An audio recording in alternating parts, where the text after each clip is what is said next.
कानपुर दौरे पर आरएसएस प्रमुख मोहन भागवत ने कानपुर शाखा का किस तरीके से निरीक्षण किया है। कानपुर शाखा का निरीक्षण किया गया है मोहन भागवत की तरफ से। इसके अलावा दुर्गा पार्क में कानपुर शाखा का निरीक्षण मोहन भागवत ने किया। आप देखिए 5 दिन का दौरा जो कि बेहद खास है मोहन भागवत का। और सुबह भी हम आपको तस्वीरें दिखा रहे थे। आरएसएस प्रमुख मोहन भागवत ने कानपुर शाखा का निरीक्षण किया है। दुर्गा पार्क में बैठे हुए जो स्वयंसेवक है उनसे बातचीत करते हुए नजर आ रहे थे। और आप देखिए किस तरीके से हमने देखा है कि आरएसएस प्रमुख मोहन भागवत जब भी इस तरीके से किसी राज्य के दौरे पर होते हैं या वो कहीं पर जाते हैं तो जो स्वयंसेवक होते हैं उनसे बातचीत करते हुए नजर आते हैं। ना सिर्फ बातचीत करते हैं बल्कि देश के लिए किस सेवा से भाव से काम करें इसका मंत्र वो देते आते हैं। और फिलहाल उन्होंने दुर्गा पार्क में कानपुर शाखा का निरीक्षण किया। उस वक्त की तस्वीरें आपको दिखा रहे हैं। आप देख सकते हैं इन तस्वीरों में यहाँ पर जो स्वयंसेवक है उनको संबोधित करते हुए आरएसएस प्रमुख मोहन भागवत। इसी के साथ कैसे एकता के साथ आगे बढ़ना है, कैसे काम करना है। आपने देखा होगा कि सबसे पहले हमेशा ये कहते हैं आरएसएस प्रमुख कि जब भी कहीं पर आपदा होती है या फिर कहीं पर इमरजेंसी होती है तो स्वयं सेवक वहां पर पहुंचते हैं, लोगों की मदद करते हैं। उनके अंदर ये भाव डेवलप किया जाता है, उनको शाखाओं में ये सिखाया जाता है। और ये दुर्गा पार्क में कानपुर शाखा का जो निरीक्षण उन्होंने किया उस वक्त की तस्वीर है।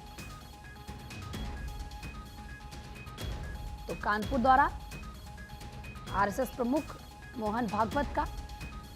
इसके अलावा क्योंकि उनके कई कार्यक्रम हैं और आगे भी हम आपको उनके कार्यक्रम से जुड़ी हुई जानकारी देते रहेंगे। इस बीच जरा बातचीत के लिए हमारे सहयोगी शिवराज साहू जुड़ चुके हैं हमारे साथ। शिवराज, क्योंकि कानपुर दौरे पर है आरएसएस प्रमुख मोहन भागवत और उनका ये जो दौरा है काफी ज्यादा अहम है। इसके अलावा अगर बात करें, उन्होंने कानपुर शाखा का निरीक्षण भी किया है, दुर्गा पार्क में उन्होंने इस शाखा का निरीक्षण किया। जरा और क्या उनका पूरा कार्यक्रम रहने वाला है, आज किन किन से वो मिलने वाले हैं, जरा बताएं।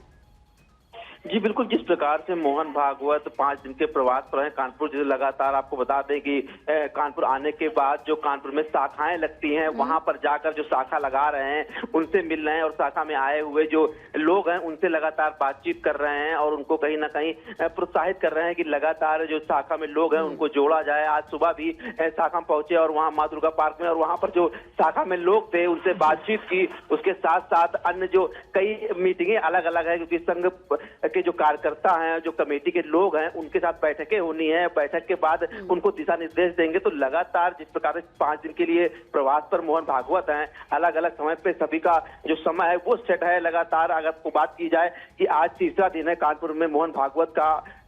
पहले दिन कानपुर में जब आए थे उसके बाद यहाँ पर संघ भवन का उद्घाटन भी किया था और सभागार जो डॉक्टर भीमराव अम्बेडकर सभागार बना था उसका भी उद्घाटन किया था। उसके बाद लगातार जो शाखाएं लग रही हैं उनका जो मेन उद्देश्य है वो कानपुर में जो अलग अलग स्थानों पर शाखाएं लग रही हैं वहां पर जाकर उनसे संवाद कर रहे हैं, लगातार बात कर रहे हैं। तस्वीरें भी सामने आ रही है, स्वयं सेवकों से खुद बातचीत करते हैं आरएसएस प्रमुख मोहन भागवत जब वो कभी भी किसी भी राज्य के शहर के दौरे पर होते हैं और ऐसी खास तस्वीरें वहां से निकलकर सामने आती है। फिलहाल आपका बहुत बहुत शुक्रिया तमाम जानकारी देने के लिए।